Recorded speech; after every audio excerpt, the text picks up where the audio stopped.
So I'm waking up this morning, Monday, week's about to start again, and yesterday I had this big message sent to me by a group of people about how I am acting and behaving inappropriately in the West Coast swing community, and that I was going to be banned if I didn't change because I stood up for myself when a girl was being a bitch to me, and I told her, "You're being a bitch to me right now, and I don't appreciate it. I would like to move past this situation." And she went to everyone and said, "Oh, he screamed at me and he yelled at me and he's going around and he's harassing me and yada, yada, yada." And I'm not doing any of those things. I'm being super nice to this person. Um, so it was really confusing. And in the big course of this message, this guy that teaches dance in LA, um, and some other people, it's really funny because like most of the people that teach dance do so because they never really learned to do another skill that they could make money from, and that was kind of what they fell into. So they're not the most educated people, but they really want to think of themselves as educated and informed.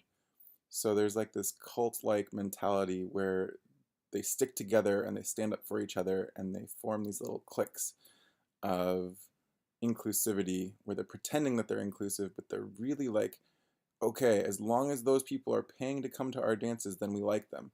But if they're going to other dances on the nights that we have dances, then we don't like them. It's this really weird dynamic in West Coast swing, and I really find it troubling. The Midwest, it's actually worse because I think the people there are a lot poorer, and finding people to come to dances is a lot harder. In LA, it's not too bad at all. And actually, I like this person a lot because he promotes inclusivity a lot, and I feel that he's given me a lot of chances, in the sense that he may have heard something by one party, and he's like, you can deal with that yourself. I like the guy personally; he's a good guy, and so he's always given me the benefit of the doubt. And he's always been like, Seth will change how he needs to. He's growing. He's doing his own thing in his own way, his own life, and I like that, and I think that that's cool. However, in these groups, I've been reading this book lately called Social Justice Warriors Always Lie. And the book is all about how in subcultures, these committees will come together and find something that they want to be an authority on. And they set up these protocols of engagement or code of conducts. And it's a very common thing among all different subcultures. So this guy wrote this book on it. And it's really funny what happened in this thread because one person I brought into the thread. I said, you brought on all these people into this thread and have blasted me and called me out for this inappropriate behavior, and I don't feel that what I've done is as big of a deal as you're making it. Um, and I don't think that you have the right as an authority to try to control me in this way or try to change me or whatever. So I'm like, I'm going to bring in my own friends to this thread that I know believe in objective truth. Like, okay, this thing happened, this party's saying one thing, the other party's saying something else. There's probably a truth somewhere in the middle. And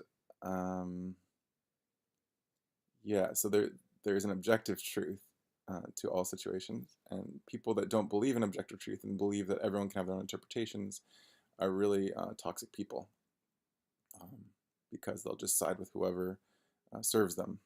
And so I brought this person in, and they wrote another big essay and blasted me. And um, I found it really odd because in one paragraph, he said the law doesn't really matter here because I've said I haven't done anything illegal. Like uh, any action I've taken is totally within the law. I've never done anything wrong, according to anyone but you and a bunch of people that are siding with this other person because they're her friend or whatever, and aren't even taking time to listen to my side of the story.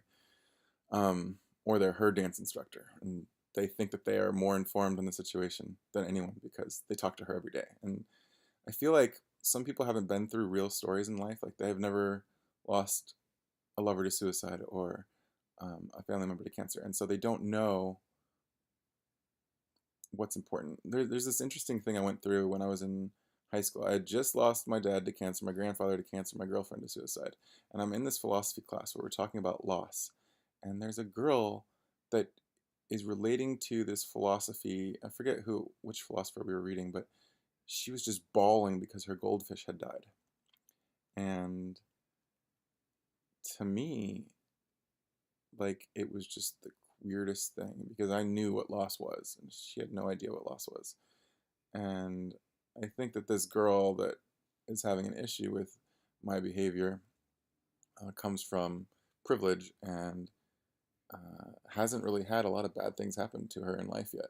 So when I call her out on her own shit, when she's behaving this, terribly toward me, and I'm like, I want you to stop behaving that way. That's not cool. She interprets it as me being bad to her or some terrible thing happening, and she goes around gossiping about it to all of her friends, gets everyone on her side, and seeks the sympathy of higher level dancers so that she can enjoy their company and be like, oh, look at this guy doing this thing to me. Oh, isn't it terrible? I need your sympathy. Give me a hug. Oh. And it's really just silly to me that she can't just talk to me about her problem with me. If she wants to tell me there's a problem, we can talk it out. We can work through it. Um, but she's not able to do that, and it's just crazy that there's this huge group coming together to get on my case for inappropriate behavior um, in such a small capacity. I go to this dance here in LA called Blackout Friday, and I would say 100% of the people know who I am and enjoy my company. And I say 100% because she does as well, except that she's living in her own story where she doesn't enjoy her own behavior and she's not able to control herself around me because she feels terrible about her own self in a certain way that I triggered. And deep down, she knows that that's the truth, and that's why she's behaving so terribly, and that's why she feels unsettled around me or whatever. Um, she asked me for feedback about her dancing, and I gave it, and I was honest. I was maybe not as aware of how she was receiving that as I could have been, but I really don't even think she received it badly that night. It was only like months later that she came up with this story that hurt her and affected her badly. And I wasn't even told about that for a long time. So it was really funny to me what's going on right now with this group coming together trying to tell me that I am formally warned. And then in one breath, right, this man is telling me the law doesn't apply here. I'm telling him what I have done is, within the law or whatever. And that they shouldn't be trying to take the law into their own hands or try to form their own little committee of enforcing correct behavior. If they want to, report me to the police, they can or whatever. Like, I haven't done anything wrong. And yet he's saying the law doesn't really apply here, Seth. That's not the issue. But then later, the law doesn't apply to them. But then he's saying you need to be careful with this and this and this because of legal reasons. So the law doesn't apply to these people that are enforcing these code of conducts, but the law applies to me and my actions. It's a double standard. And then another person messaged and said,